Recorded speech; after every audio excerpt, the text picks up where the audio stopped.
Bueno, entonces dice así. La forma somática exterior del hombre era una réplica de ese estado anímico interior. Las partes que contenían en germen lo que más tarde sería la cabeza eran las más perfectas. Esto es antes de que la luna se separara, ¿no? Los demás órganos parecían tan solo como apéndices, apenas insinuados e indistintos. Si bien los hombres terrenales variaban en lo tocante a su forma, mire que esto es importante. Habían diferentes formas y tipos de seres humanos en la Tierra. Ahora no. Actualmente todos nosotros somos iguales. O sea, físicamente somos igualitos. Anímicamente sí hay pequeñas diferencias. De pronto habrán unos más avanzados que otros, unos santos, otros no tan santos, ¿no? Pero lo que es fisiológicamente todos somos iguales. Bueno, entonces digamos. Esos apéndices se hallaban más o menos desarrollados según las moradas en que los hombres vivían, diferenciándose según el lugar. Ahí donde los hombres estaban más involucrados en el mundo terrestre, los apéndices alcanzaban mayor prominencia. En cambio, quienes podían desarrollar con mayor perfección los rudimentos de la cabeza eran los hombres que al principio de la evolución física de nuestro planeta estaban más avanzados gracias a su desarrollo anterior. Esto implicaba que desde un principio, cuando ese planeta no se había condensado todavía en aire, ellos habían experimentado ya el contacto con el elemento ígneo. Sin duda eran aquellos los que habían alcanzado la mayor armonía en su modo de ser. Quiere decir que había más o menos dos tipos de seres humanos antes de la separación de la Luna y la Tierra, ¿no? Unos que se habían, digamos, desarrollado más sus apéndices, sus partes físicas, pero no tanto su cabeza, y otros sí su parte de la cabeza, o sea, lo que tiene que ver con el cerebro y toda su psique, ¿no? Entonces, habían dos tipos de seres humanos en ese entonces, ¿no? Otros no alcanzaron la madurez para el contacto con el elemento ígneo hasta cuando la Tierra ya había desarrollado en sí el elemento aéreo. Eran los que dependían de las condiciones exteriores en mayor grado que los primeros, quienes claramente sentían a través del calor los efluvios de los espíritus de la forma, y tenían la sensación, a modo de recuerdo, durante su vida terrenal, de pertenecer a estos espíritus y de haber estado unidos a ellos en el estado incorpóreo. En los hombres del segundo tipo, el recuerdo de ese estado era mucho menos vivo. Su vínculo con el mundo espiritual lo sentían, sobre todo a través de los efectos luminosos de los espíritus del fuego, los arcángeles. Entonces, hay dos tipos de seres humanos, dice Steiner, unos que tenían más afinidad o más conciencia de los espíritus de la forma y otros con los espíritus del fuego. En la tradición judío-cristiana, espíritus de la forma son las mismas potestades y los espíritus del fuego van siendo los mismos arcángeles. Ah, pues aquí está escrito, arcángeles. Bueno, hasta ahí está claro, tienen un comentario, continúo con la lectura. ¿Ustedes qué dicen? Pri, ese calor al que se refiere allí es obviamente no físico, ¿cierto? Porque todavía no había estructura física, ¿o sí? Es que no lo tengo ahí muy clarito, Pri. Buena pregunta. Este calor, el problema del calor es que el calor se puede decir que está entre la mitad, entre algo material y no material, ¿no? Digamos, uno puede decir que el gas, el agua o lo líquido y lo sólido definitivamente pertenecen al mundo material, ¿no? Mientras que el calor está como en algo ahí intermedio, ¿no? Obviamente, para la física actual, el calor es radiación electromagnética en cierto modo, ¿no? Em, Steiner aquí está hablando de este calor que es, digamos, como el precursor de la radiación electromagnética. Y digo así porque para la física actual, toda la energía, toda la radiación de cualquier estrella de nuestro Sol, si bien transmite calor, luz, etcétera, etcétera, todas las frecuencias ya estudiadas por los físicos, no es, no es todo, hay mucho más, dice Steiner, ¿no? Que se le agrega algo espiritual. Entonces, podemos decir que esto que está hablando aquí Steiner es exactamente todo lo que nosotros deberíamos sentir incluso ahora del calor. O sea, toda la transmisión del calor que sentimos físicamente, como radiación electromagnética, más lo que transmitían esas jerarquías espirituales por medio de esa radiación electromagnética, por medio de esa radiación, pues sí, del sol, en este caso. Pri, no sé si te enredé más o quedó claro.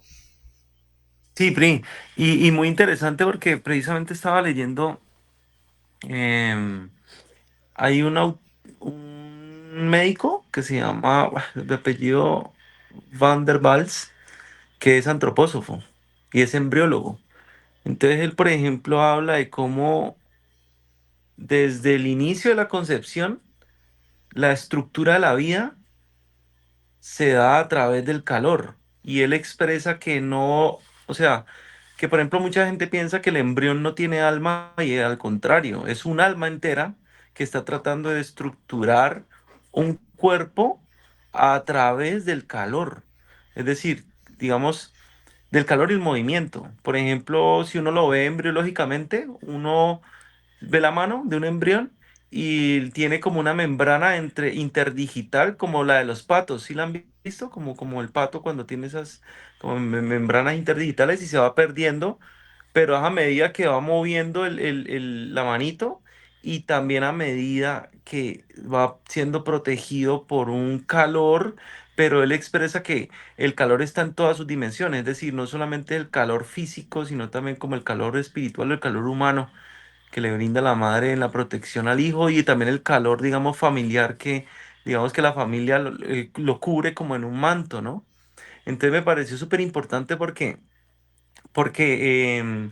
ese principio como tal del calor lo vemos desde que nos, digamos, desde que entramos nosotros a este mundo y es como una remembranza de cómo se fue estructurando también eso que se está hablando precisamente ahí, de los cuerpos, o sea, digamos, si nosotros nos ponemos a comparar, nosotros embriológicamente es como pareciera como si tuviéramos colita, o sea, ¿sí me entiendes? O sea, es diferente, no es un humano completo, si, digamos como el humano adulto o el niño, sino que es muy parecido a una estructura animal.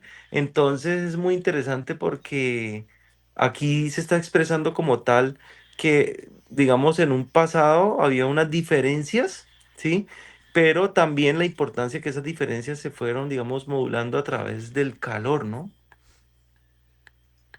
Es muy interesante lo que dices y sí, realmente eso a medida que yo creo que la medicina y la biología van estudiando más todas estas cosas, van a ir, digamos, coincidiendo, ¿no?, con lo que dice Steiner de todo este proceso evolutivo que el ser humano ha tenido, porque entiendo yo que es como una recapitulación, toda la embriología, una recapitulación de toda la evolución humana de este planeta.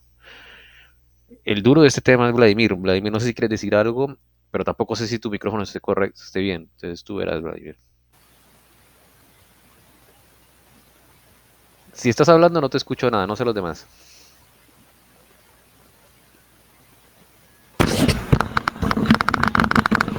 ¿Aló? No, Ahora, ahora sí. ahora sí te escucho. ¿Los demás lo escuchan a Vladimir? Dime. Sí, Sí, sí, ya, yo ya te escucho.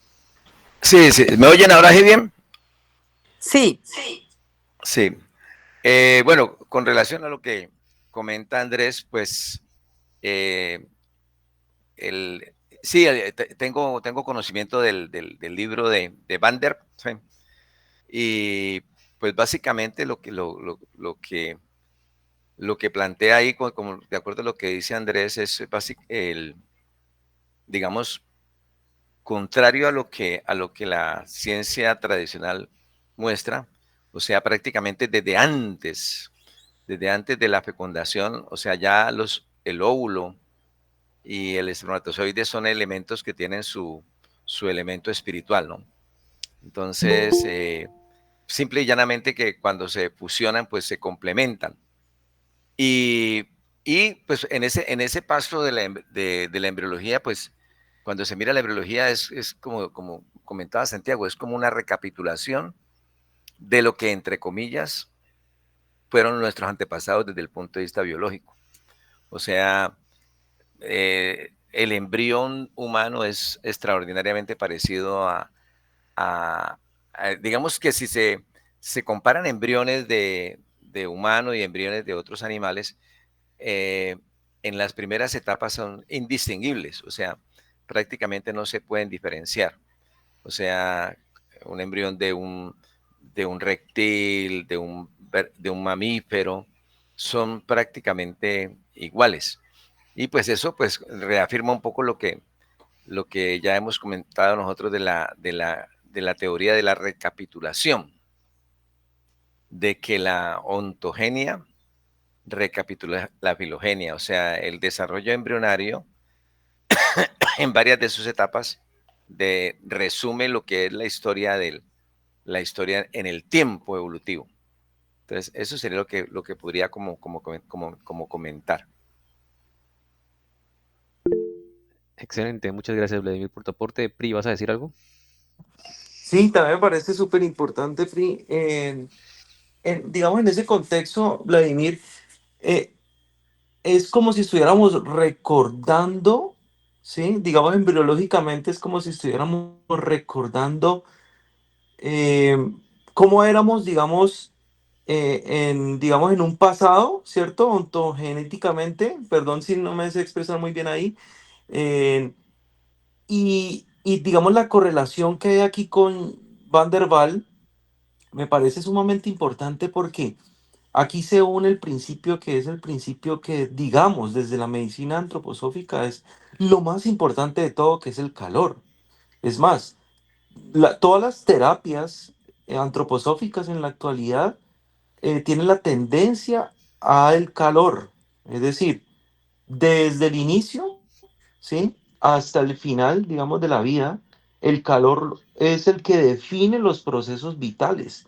Por eso es que es súper importante en la antroposofía, digamos, las terapias de calor. Y ahora también la ciencia lo ha percibido como tal. Incluso en la misma oncología ya se está hablando de terapia de calor como tal, sino que pues obviamente pues utilizan dispositivos que aumentan la temperatura a más de 39 grados, hasta 40, 41 a veces, ¿sí? Pero es con un fin que incluso desde la oncología, particularmente hablando, su fin es inmunomodulación, es decir, como activar el sistema inmune. Y nosotros sabemos de la antroposofía que el sistema inmune está directamente ligado con la actividad del yo, digamos, desde la parte espiritual como tal, ¿no? Entonces, me parece que, digamos, y lo que dice Vladimir y lo que dice Santi, están muy correlacionados con este elemento calórico, ¿sí?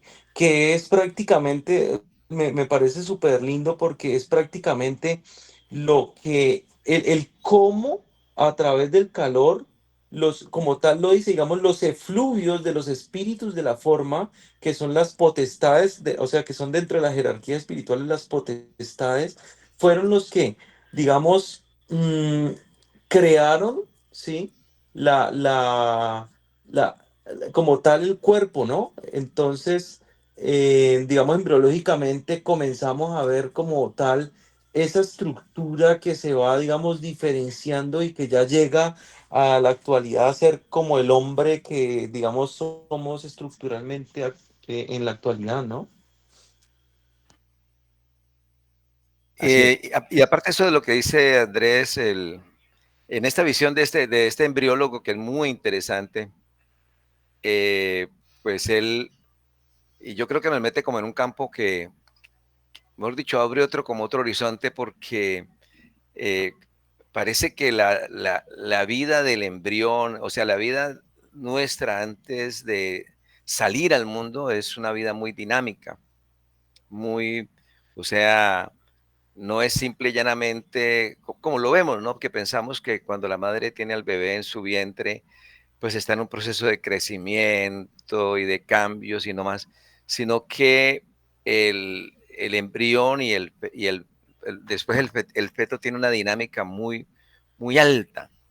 o sea, se mueve, contorsiona, y pues yo creo que es un campo que es bastante desconocido por nosotros, ¿no? O sea, seguramente ahí se guardan muchos misterios y, pues que llevarían, que si se reconsideraran, debería llevar a un cambio de conciencia, no, por ejemplo, como la época actual que pues se habla de un grupo de mujeres y de hombres enarbolan la bandera del aborto como si fuera un triunfo pues de una lucha de conquistas del ser humano y viéndolo desde un punto de vista completamente materialista, ¿no? Muy materialista.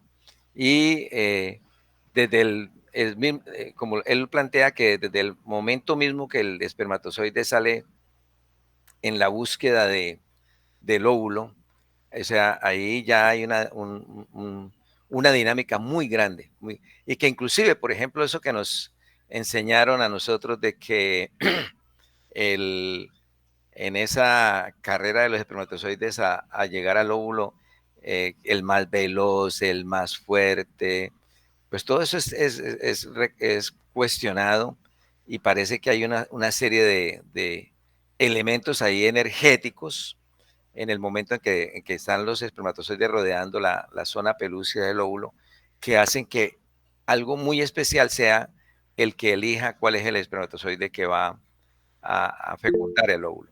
¿Sí? Súper interesante, Vladimir. Interesante todo eso. Pri, ¿vas a decir algo más? Sí, qué pena, es que Ah, este tema tranquilo, es tranquilo. súper interesante y lo que dice Vladimir me abre la perspectiva mucho porque ahí cuando precisamente me acuerdo cuando Vladimir menciona lo de la corona radiada, la zona pelúcida, y cuando hay como ese contacto con el espermatozoide, sucede un evento que me gustaría que lo pudiéramos recordar, que es un evento muy similar a lo que la Santa Catalina de Emmerich habla en el libro de El secreto oculto de la Virgen María.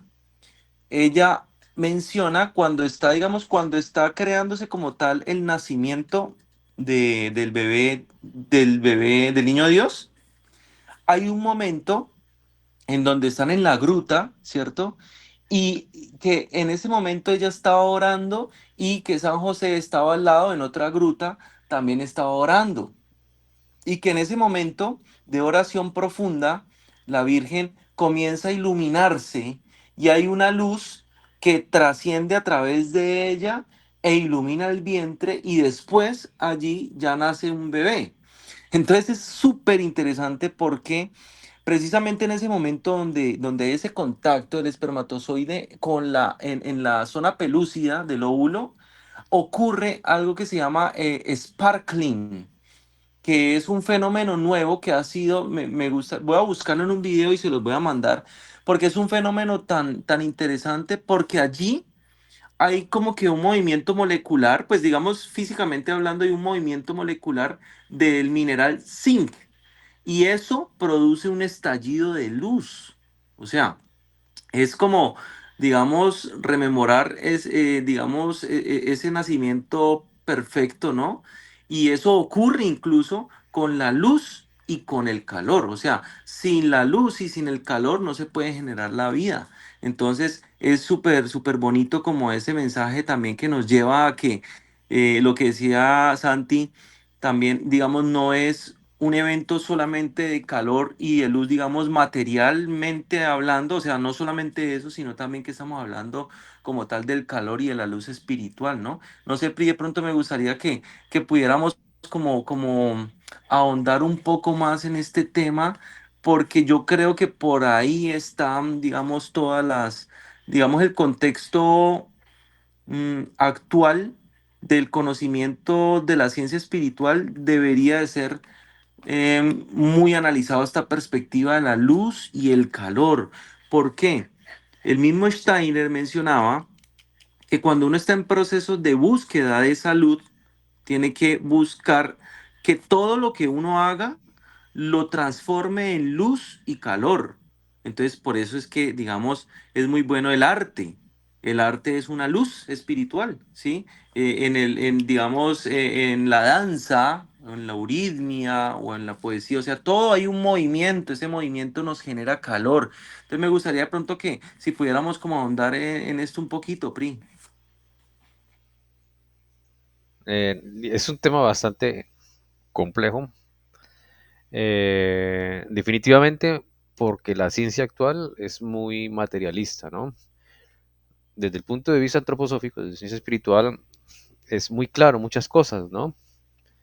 Definitivamente el calor y la luz hacen parte, digámoslo así, entre la frontera, bien entre la superfrontera entre el mundo material y el mundo espiritual, ¿no? De hecho, quería preguntarles a ustedes que han estudiado bastante esto de embriología, ¿esta luz ocurre en todas las concepciones de los mamíferos o solo en los humanos o se aplica para más reinos de los seres vivientes? ¿Me puedes repetir la pregunta, Santi? Porque Esta luz que dice André Felipe que se ha visto en la concepción humana, ¿también se ha observado en otros mamíferos o en otros animales, aves, reptiles o incluso más, menos evolucionados? ¿O no se sabe? mm, pues, realmente no podría decir, pero hay una nota del libro de Vander que me parece muy interesante comentarla. Dice, el hombre no se reproduce a sí mismo. Dos padres no se recrean en sus hijos y progenie. Dice, cada concepción humana es un asunto de tres, de un tercero. O sea, yo lo entiendo como si en el momento de la concepción, ¿sí? No sé, no sé si alguna entidad angélica, o no sé, no sabría decirlo, ¿no? Pero Vander lo plantea, ¿no? Ahí hay algo del elemento espiritual que es fundamental para que se dé la fecundación. Y obviamente, por ejemplo, cuando se mira desde la medicina y desde la biología, pues en una visión muy mecanicista, porque pues parece que la frecuencia de abortos que se dan en las mujeres es muy alta, ¿sí? O sea, es más de lo que uno cree. Entonces uno pudiera pensar dentro de lo que nosotros concebimos que puede ser que ese ser, inclusive Bander habla de que el embrión en sí ya es un alma, ¿sí? O sea, no es que después le llega al alma, sino que es como si fuera un alma. Entonces uno podría pensar que de pronto es porque pues, los elementos espirituales todavía no están eh, apropiados para que ese ser llegue al mundo, ¿no? Sí, eso podría ser como una posible interpretación. Pero es un campo bastante, yo no sé, o sea, muy difícil de ahondar, ¿no? Porque pues realmente tendríamos que hacer una búsqueda, de pronto con Andrés, una búsqueda más sistemática para ver qué se encuentra allí en relación con eso, ¿no? Muy interesante, muy interesante. Sí. ¿Te ibas a decir algo?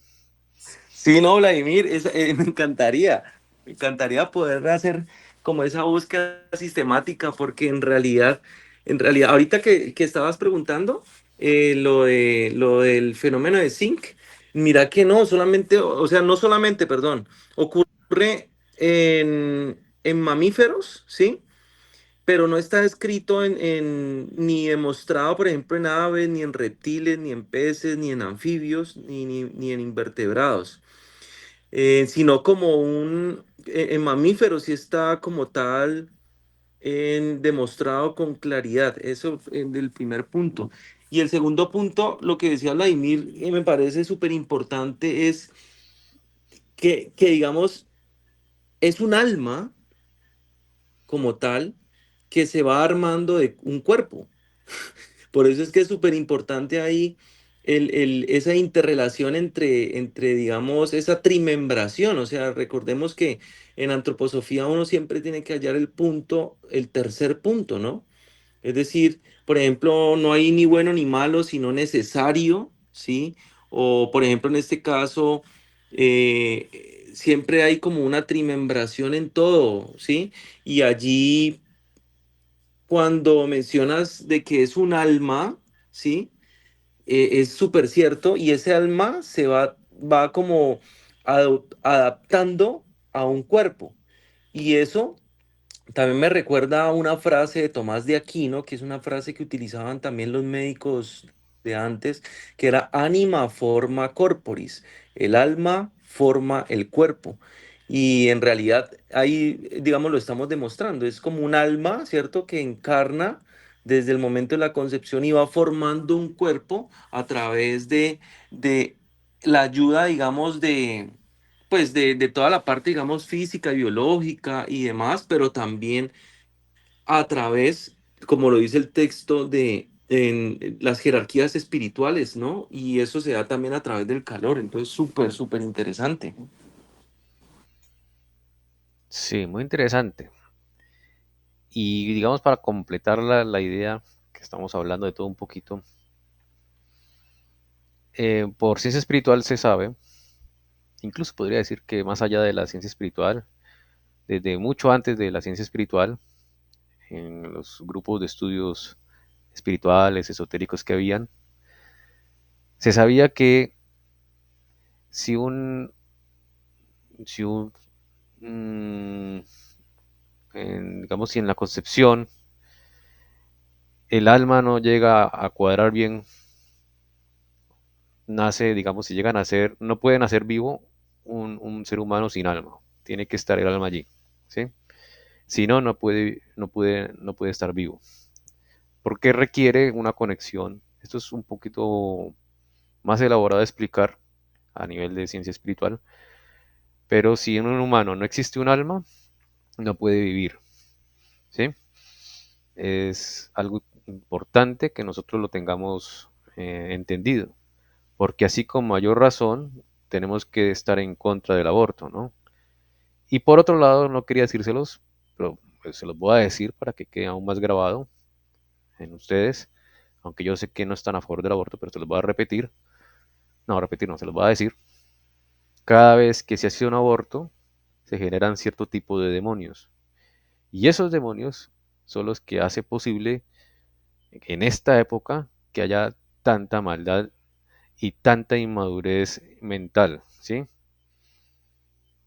No sé si se han dado cuenta que antes no había en los seres humanos, en modo general, antes no existía este, digamos, odio hacia las ideas de otra forma de pensar, ¿sí?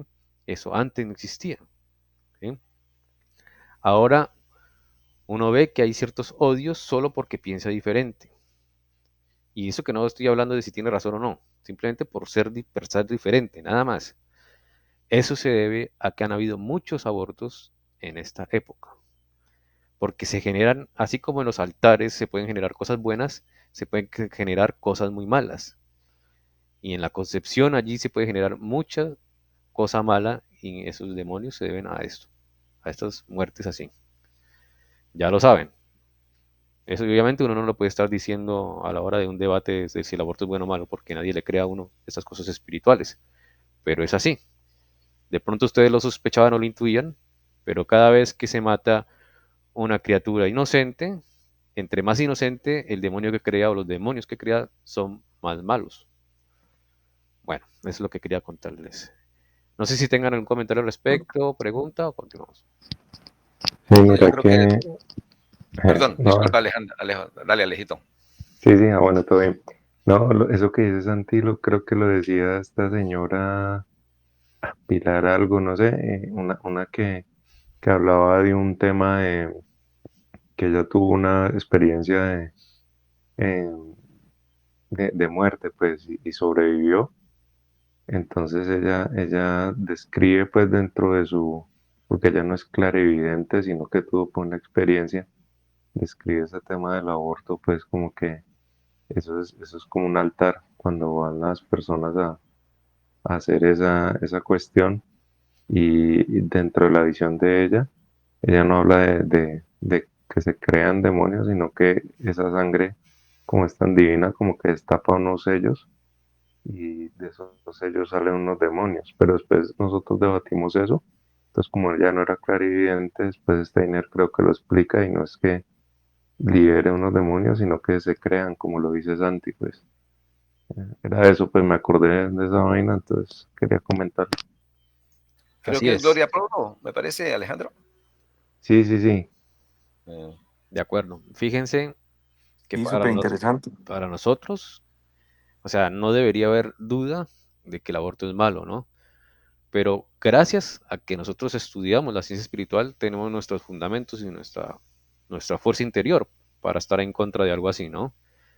Pero los demás personas que no tienen chance, digamos, de estudiar la ciencia espiritual o aceptarla, es muy difícil explicar esto, ¿no? O incluso lo pueden tildar a uno de locos, porque ahora, digamos, la ciencia está un poquito contaminada del materialismo y para el materialismo no hay cabida de hablar de espíritus y de ángeles, ni demonios, ni nada de eso. Pero dice Steiner que esta época, que si bien es muy materialista, habrá un momento en que la ciencia más adelante le va a ser evidente que sí existe esto y va a tener que replantearse muchas cosas. El problema es que si la moral no va avanzando al mismo tiempo que la ciencia va avanzando, dice Steiner, no sé en qué, tengo que buscarlo bien para leérselos, que si no, la moral no avanza al mismo tiempo que la tecnología humana, que la ciencia humana, se van a crear puros laboratorios de demonios, más o menos dice así Steiner, porque van a empezar a crear vida el ser humano, dice, en laboratorios, pero si no lo hacen personas santas, esas criaturas que van a generar van a ser demonios, así lo dice Steiner más o menos literalmente. Entonces es importante eso, saber que las acciones que tengamos nosotros tienen consecuencias a nivel espiritual y ustedes deben sentirlo en el ambiente, digámoslo así, que cada vez hay menos intolerancia social. Perdón, cada vez hay menos tolerancia social. Se debe precisamente a que hay más de estos demonios en el ambiente, que nos contamina y nos vuelve, digamos así, fácilmente nos puede, ¿cómo se llama? Pues volver intolerantes ante otras formas de pensamiento, ¿no? Bueno, muy bien. No sé si alguien quiere comentar algo más, no, preguntar. sí, Sí. o sea, la época que estamos viendo es crítica porque, digamos, que uno lo que ve es que es de, el ataque de las fuerzas oscuras es muy grande, ¿no? O sea, si ustedes miran en los últimos tiempos, la bandera del aborto la han tomado inclusive varios diferentes partidos políticos, ¿no? Sí. Y para conquistar, pues para ganarse a las mujeres, a los jóvenes. Y obviamente, pues lo que uno ve, en palabras un poco diferentes a las que menciona Santi, es que el karma de la humanidad lo va a pagar, lo vamos a pagar muy caro, ¿sí?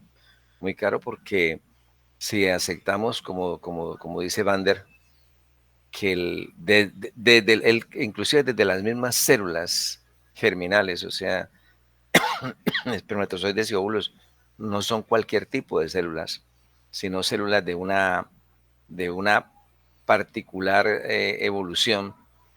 Y si eso se desconoce, pues el dolor que se genera en esos seres, y eso no se puede quedar así. O sea, por propia ley del karma tiene que traer consecuencias muy, muy, muy graves. Así es. Tristemente es así. Y Steiner alcanza a nombrar una de esas consecuencias, un efecto kármico precisamente de esto que está pasando. Más adelante, ahora sabemos que abortar es como, pues no voy a decir no, de modo así como deportivo, pues que cualquier aborta, no, pero digamos, ya se puede abortar con licencia, digámoslo así. Afortunadamente no todas las madres lo hacen, pero ya se está abortando y hay muchos abortos cada vez más, ¿no? La consecuencia es que, dice Steiner, que más o menos en 3.000 a 5.000 años, a partir de esta fecha, la humanidad va a tener una crisis y es que las madres no van a poder tener hijos. Los nacimientos van a ser casi que imposibles. Y la humanidad va a sufrir mucho, dice Steiner, por esa situación. que no va a haber nacimientos. Entonces, fíjense en esas consecuencias kármicas y que ahora se está matando como, bueno, no digo deportivamente, pero sí sin karma de conciencia. Pero ibas a decir algo. Sí, mira que eso es verdad, incluso desde ahora. Mira que yo pasé hace unos mesecitos por pediatría y yo quería saber, y yo le pregunté a los profes, a los pediatras, porque hay un profe que lleva 40 años haciendo pediatría. O sea, ese señor sí sabe sobre los índices de natalidad. Yo le dije, profe, venga, cuénteme una cosa, hombre, que tengo una duda. ¿Es cierto que el índice de natalidad, o sea, los casos nuevos para, digamos, de natalidad como tal, han bajado como pues, como se menciona? Y él me dijo, mijo, es súper cierto y antes preocupante. Tan preocupante que a nosotros los pediatras ya no se nos está complicando el trabajo porque ya hay muy pocos niños, digamos, comparados con antes. Entonces, claro, como habían antes muchos pediatras, ya el trabajo va a ser como cada día más escaso. Y yo le dije, pero ¿qué tan preocupante es? Y me dijo, bastante preocupante, ¿sí? Porque ahorita no se sabe qué pasa si digamos, es como un problema como en la fecundación o, digamos, o hábitos, me decía el profe, o que estamos comiendo mal. Bueno, había como muchas hipótesis, pero la evidencia era clara y dijo, el índice de natalidad no solamente es preocupante, es muy preocupante que bajó del cielo a la tierra. Entonces, pues eso sí como que desde ahora lo vamos viendo, ¿no? Complejo. Sí, sí, lo que dice Andrés es eso, mejor dicho, profético lo de Steiner. Ya estamos en esa época, o sea, la estamos viviendo. Yo siempre le digo a los estudiantes de medicina que el futuro de la pediatría es bastante preocupante, o sea, el futuro de la medicina es para todo lo que tenga que ver con las enfermedades asociadas al envejecimiento. Y, por ejemplo, cuando tengo la oportunidad con estudiantes de medicina, sobre todo, pues cuando se están viendo sistemas reproductores y se habla de todas estas cosas, y yo les pregunto siempre, a ver, que levanten la mano las que tienen como meta en un futuro ser madres, por decir, o ser padres. Y yo puedo decir más o menos que de 15, 20 estudiantes, uno o dos levantan la mano. ¿Sí? Y eso tiene mucho que ver pues con para mí también como alternativa pues está sin querer, sin de ninguna manera querer ir en contra de ellos, el endiosamiento y la humanización de las mascotas. ¿Sí? O sea, ya uno conoce personas que ya dicen, no, nos casamos y de una, vamos a ver qué perro nos compramos, ¿sí? O qué gato nos compramos. Y hablan de esos animales como si fueran bebés, ¿sí? O sea, de una manera, no sé si consciente o inconsciente, pero la situación de entrada ya es preocupante. O sea, eso que dijo Steiner, que mencionaba Santi, ya llegó la época. Sí, así es. Y es triste porque muchos dicen, no sé si engañando su conciencia o no, pero eso es una excusa si uno la analiza bien, que es por la situación económica, no quieren tener hijos, ¿no? Ni siquiera uno, pues, sino que, como tú dices, Vladimir, solo una mascota, ni siquiera quiere tener un hijo. Yo sé que la situación económica es difícil, digámoslo así, no es todo el mundo tiene solvencia y para estar tranquilo, ¿cierto? De generación en generación. Pero lo que sí es seguro es que antes de que existiera Internet, antes de que existiera YouTube, antes de que existieran los medios de comunicación, la gente tenía o hasta más dificultades digamos, conseguir plata, ¿sí? Y no había problema, o sea, nadie se le ocurría pensar, bueno, como no va a tener plata, no va a tener hijos, no, eso, al contrario, pensaban incluso entre más hijos tuviera mejor, porque uno va a coronar y va a tener plata a la familia, ¿no? Ahora es al revés. Pero para mí es simplemente es una mentalidad de facilismo. Tener un hijo cuesta tiempo, amor, entrega. Y seguramente les da miedo eso. Sí, ¿no? Inclusive, como dice Santi, inclusive uno puede entender pues la incertidumbre, la parte laboral, pero no, ellos, no es que yo quiero viajar por el mundo, no es que, mejor dicho, no quieren tener ningún, sentido de responsabilidad, pues, y, Responsabilidad, ajá. sí, y argumentan, pues, de que yo siempre les tumbo el hecho de la sobrepoblación, ¿no? O sea, eso es una falacia, ¿no? Simple y llanamente se ha dejado impregnar la humanidad de eso, ¿sí? Si ustedes miran las propagandas, fíjense que la propaganda ya prácticamente sacan más en las propagandas de las familias sacan más a los perros que a los mismos niños, ¿sí? ¿Ya? Y algo gravísimo que yo se lo comento a mi esposa, y vuelvo a decir, no es que esté muy en contra de eso, en contra de los animales, pero causa más dolor el dolor de un animal que el dolor de un niño, ¿sí? Si hiciéramos contáramos las redes sociales que hay en favor de los animales, del maltrato y todo, y si las comparamos con las redes sociales que apoyan, por ejemplo, la niñez abandonada, los niños vulnerables, los niños pobres, para solamente poner los niños, estoy seguro que son muchos más los de los animales, o sea, estamos como torciendo la conciencia. Y yo siempre menciono que, por lo menos si uno lee la Biblia, yo en ninguna parte de la Biblia recuerdo que se haga apología a los animales. O sea, antes por el contrario, mal entendido, pues por algunos, o sea, la Biblia, el centro es el ser humano, ¿sí? Y lo espiritual. Y la naturaleza, obviamente, verla como una expresión de la creación, pero no lleva, no magnificarla al nivel que lo hemos hecho en la vida actual. O sea, para mí hay un propósito ahí oscuro de manipulación y pues mal entendido, vuelvo a decir, eso no quiere decir que los animalitos no se cuiden, se quieran, se amen, porque se lo merecen, ¿cierto? Y de verdad que son muy, muy lindos. Pero al lado tiene que estar como muchas familias, ¿no? Está el bebé y está el animalito, ¿sí? O sea, está el perrito y está el bebé con el perrito, pero no como las que yo conozco y que están aumentando, y es que no, por ningún lado está el bebé, solamente está el animalito. Entonces, eso yo creo que va a ser muy duro y va a tener un impacto muy grande porque no solamente es desde el punto de vista pues de lo que estamos hablando nosotros, sino del impacto económico. O sea, la economía se va a ver muy golpeada porque las dinámicas que genera la niñez, la adolescencia, mueven mucho la economía de un país, en todo nivel. Nomás pensemos en lo que hay alrededor de la educación. Entonces, esa época la estamos ya viviendo. Sí, así es. Y, perdón, y también la doble moral, en estos días hablábamos, Santi, la doble moral del progresismo como tal, ¿no? O sea, que estaba en protección a los animales, pero a favor del proaborto.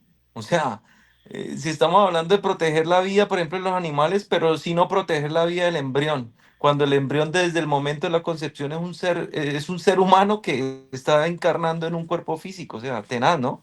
La doble moral. Sí, sí, sí, así es. Es más, recuerdo algunas palabras del Evangelio, ¿no? Y es muy claro, digamos, la naturaleza, los seres vivientes son muy importantes para Dios, pero dice Cristo que para Dios aún más importante es el ser humano porque sabe hasta los cabellos que uno tiene, los tiene contados, porque es mucho más importante un ser humano que la misma naturaleza y seres vivientes que Dios quiere, ¿no? Entonces imagínense, tenemos que tratar de saber que el ser humano tiene una misión universal y esa misión universal se está quedando rezagada por puros engaños de estos seres que son espirituales pero muy astutos. Ya saben los nombres, ¿no? De estas jerarquías.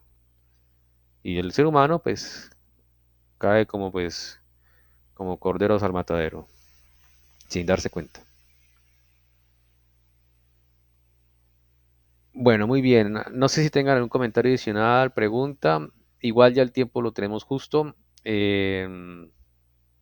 ¿Ustedes dirán o nos despedimos ya? Ustedes dirán. Santi, a mí me quedó la duda, esos demonios que se crean, ¿qué son exactamente espiritualmente, qué vienen siendo? Sí, o sea, digamos, la clasificación de la ciencia espiritual antroposófica es, hay de tres tipos, ¿no? según el daño, según el tipo de maldad, pues digamos que se haga, ¿no? Em, Evidentemente, entre más malo sea el proceso, entre más maldad se haga en el proceso, generan demonios más poderosos. Son demonios, ¿sí? Porque ese es el nombre genérico de cosas que se crean a partir de esas cosas. Hay otros seres que están tentando a la humanidad para que sean así, ¿no? Y hay otro, bueno, esto es un poquito medio secretongo, pues el Steiner no lo quiere decir, no lo quería decir mucho, pero hay seres bueno, de arriba, en el sentido de jerárquicamente por encima a los seres humanos, que están presionando para que uno caiga en la tentación, pero estos seres tienen, digamos, una misión especial. Pero dice Steiner que hay otros seres que vienen de abajo, ¿sí? Que eso sí realmente quieren que el ser humano se caiga en la maldad, ¿no? Para que pueda llegar el gran ser de los malos, el rey de los malos, el anticristo, que ese sí es. Dice Steiner que ese ser solo puede descender si hay cierto tipo de maldad que todavía no se ha desarrollado. Solamente cuando el ser humano esté haciendo ese tipo de maldad, que no nos la podemos imaginar, ya puede descender ese ser, que ese sí va a ser, mejor dicho, y lo impensable. Su nombre clave es Sorat, ¿sí? Ah, el demonio Sorat. Sí. Mm. Uy. No sé Ahí si... es donde, ahí es donde, por ejemplo, miren, cuando hubo el momento duro del COVID, que era muy irónico todo porque decían que la gente no podía recibir el sol, ¿no? Qué absurdo eso. Cuando el sol ha sido siempre una terapia, se llama helioterapia, incluso los hospitales muy antiguos, una de las terapias que utilizaban era el sol, ponían a la gente a exposición al sol. Pero ¿eso por qué? Porque el sol tiene la luz y el calor, además ampliado con las jerarquías espirituales, ¿no? Entonces ahí es donde uno ve que realmente, frente a todo eso, o sea, estamos en un momento en donde tenemos que, yo creo que en este grupo ya tomamos la decisión de buscar la luz, o sea, el camino y la vida, o sea, ya el Cristo mismo nos lo menciona. Entonces, digamos, todo lo que nosotros podamos como ejecutar en nuestro día a día, yo me acuerdo de mi padrino mucho, que decía que era con pequeñas cosas. Me acuerdo que él se reunía y nos regañaba porque nosotros nos reuníamos y decíamos, no, bueno, yo quiero hacer tal cosa, que yo no sé qué. Me decía, no, nos decía, dígame, hoy, ¿qué hizo para entregar, digamos, algo espiritual? Entonces, así mismo, yo creo que es como un mensaje que nos puede llevar esta semana a ir pensando en cada día qué podemos dar de luz y de calor, sea desde lo físico, desde lo vital, desde lo emocional y desde lo espiritual, ¿no? De acuerdo, así es, así debería ser. Bueno, muchas gracias a todos, una feliz noche. Dios mediante, nos vemos en otro día. Muchas gracias. Gracias, Santi. Muy Interesante. interesante hoy. Ok, Feliz noche. feliz Buenas noche. Feliz noche, noches. un abrazo. Oh, Muchas buenas noches, gracias. se cuidan. Chao. Chao. Descansen. Buenas noches. Saludos. Bueno. Salud.